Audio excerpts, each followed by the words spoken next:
Andrange, l'une des plus modernes aciéries françaises, utilisant le procédé de fabrication à l'oxygène pur. 180 tonnes de fonte sont déversées dans une poche. 180 tonnes destinées au four Caldo.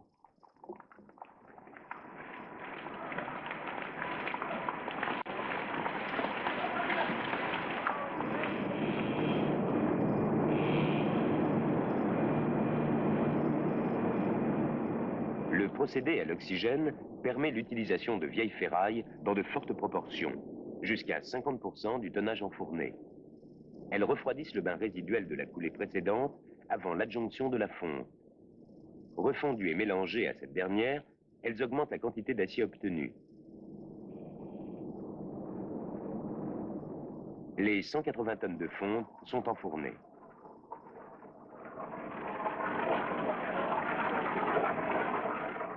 Le four Caldo est un four rotatif d'une capacité de 300 tonnes ayant l'aspect d'une grosse bétonnière. L'ensemble, en charge, pèse 1000 tonnes.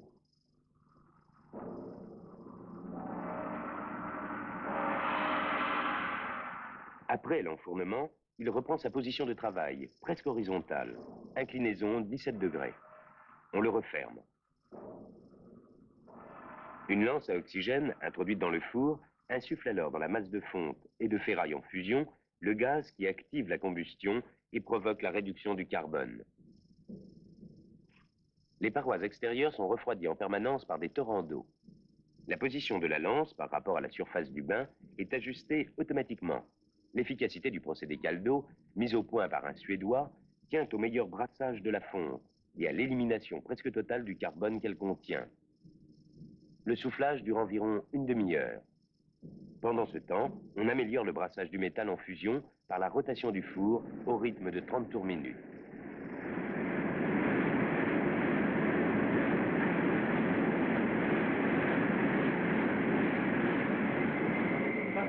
De temps à autre, on ouvre le four pour prendre la température à l'aide d'un thermomètre électrique.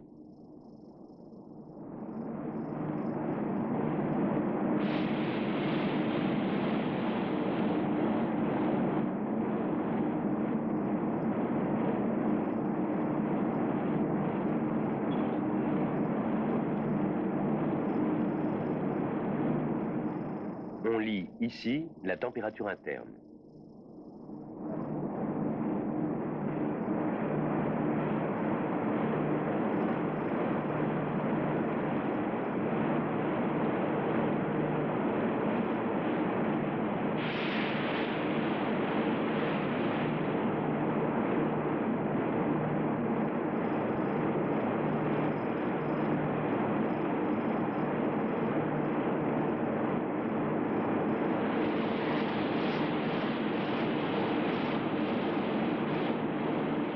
Le four refermé, la lance à oxygène y plonge de nouveau et le soufflage recommence ainsi que la rotation.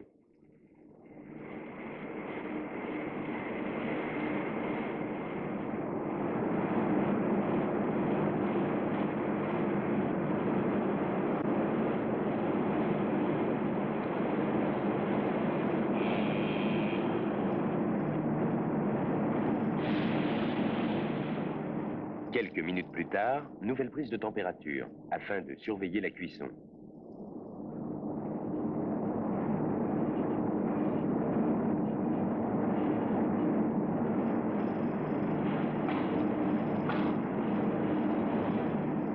Vers la fin de l'opération, des échantillons sont prélevés pour des examens sommaires sur place et des analyses plus fines en laboratoire. Le four est ouvert une dernière fois. De l'enfournement de la fonte à la coulée de l'acier, l'opération aura duré de 3/4 d'heure à 1 heure. Chaque coulée fournit en moyenne 200 tonnes d'acier qu'on déverse dans une poche.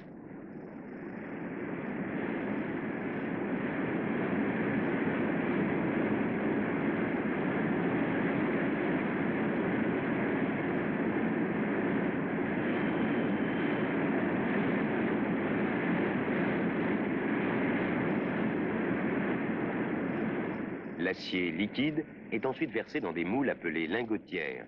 Des vêtements d'amiante protègent les hommes.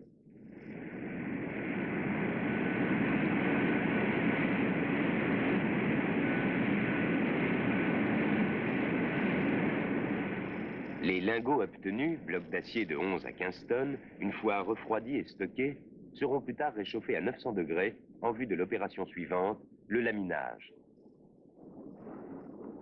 Le blooming transforme le lingot en une barre d'acier de section carrée appelée bloom.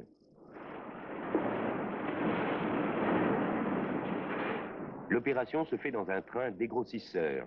Le métal passe entre des cylindres de gros diamètre à écartement réglable.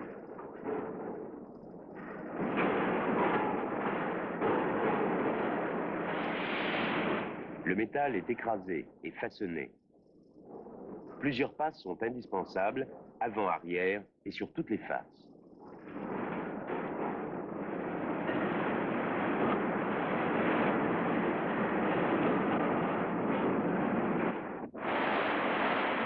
Le bloom, une fois façonné, on procède à l'écriquage, opération qui le débarrasse des défauts superficiels.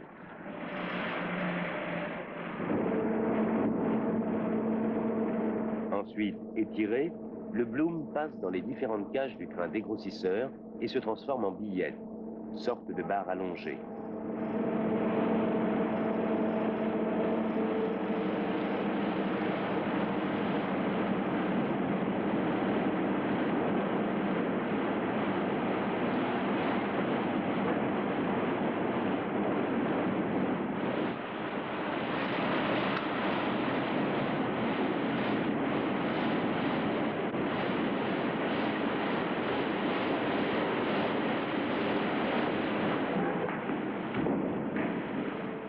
Les extrémités étant impropres à l'utilisation, on les coupe par cisaillement.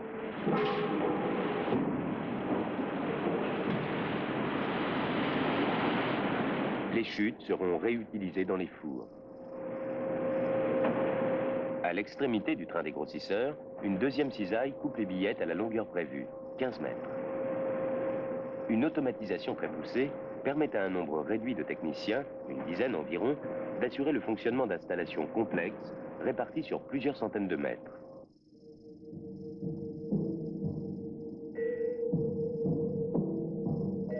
Proche du train dégrossisseur, l'atelier du train à fer marchand forme un vaste ensemble de 1200 mètres de long.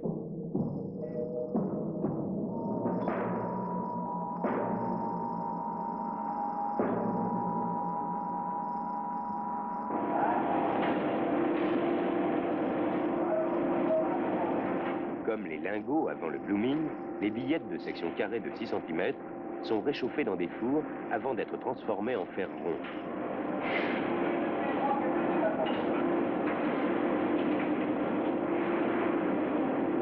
Là également, le métal passe entre des cylindres dont les cannelures diminuent au fur et à mesure qu'il se rapproche de la sortie du train.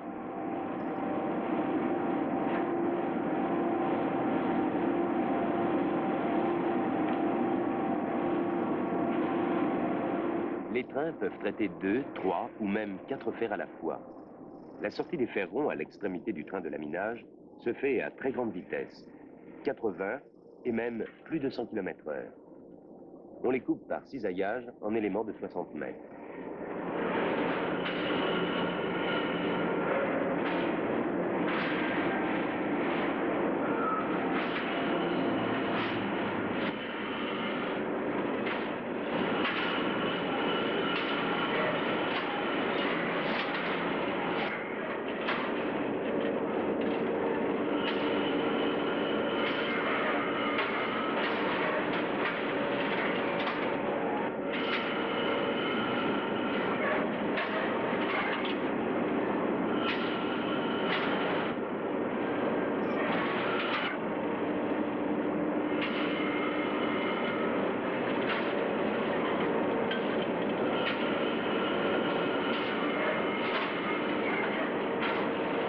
Après passage sur refroidissoir, ces éléments sont dirigés vers l'aire de stockage.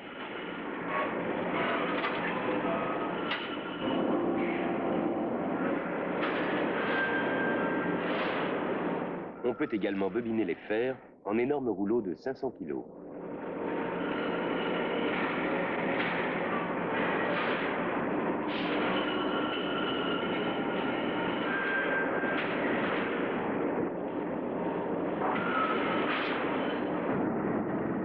Si l'on veut obtenir des tôles, on transforme les lingots en brames, énormes plaques d'acier.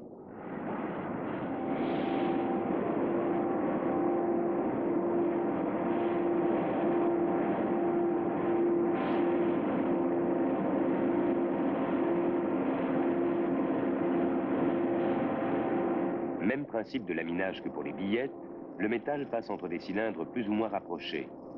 Les tôles et feuillards de 2 à 5 mm d'épaisseur sont laminés à chaud à 1200 degrés. Pour les épaisseurs inférieures à 2 mm, on procède par laminage à froid.